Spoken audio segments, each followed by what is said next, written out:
that's here. Yep. Right? Okay. Grade starts 1 and 10. They make a coaching change.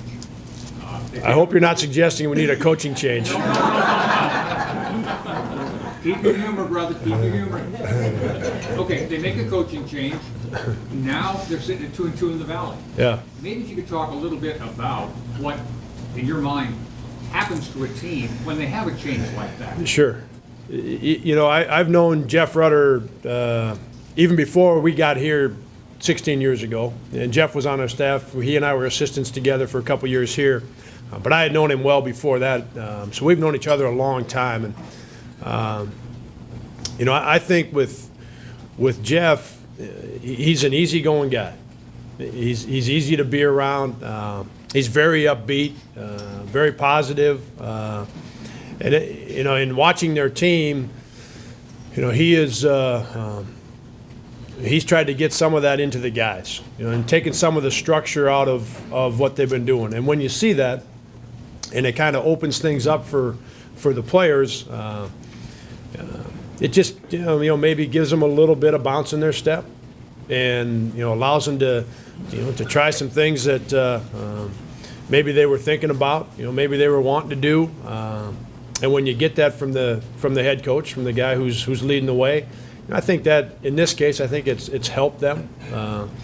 And you know, in that situation, as I've known Ray Giacoletti a long time as well, and he's a very good friend, and I give him a lot of credit for making the move that he did. You know, I think there was certainly some people and certainly a feeling that he was maybe, you know, moving himself out at a time when he should have stayed and really, you know, fought to make things better.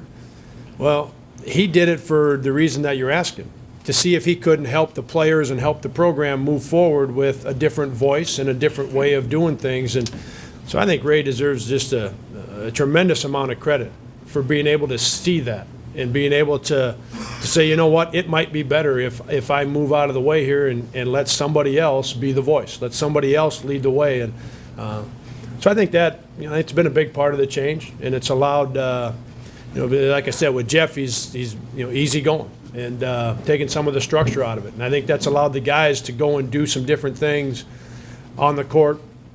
They've changed their defenses. Now they're playing some zone and playing 2 or 3 different defenses. They're playing faster and taking shots earlier in the shot clock, you know, doing some things to try to get a little bounce in their step.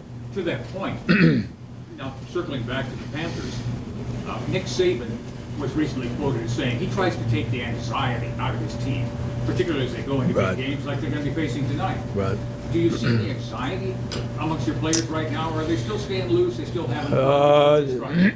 No, they've been they've done a good job of staying loose. You know,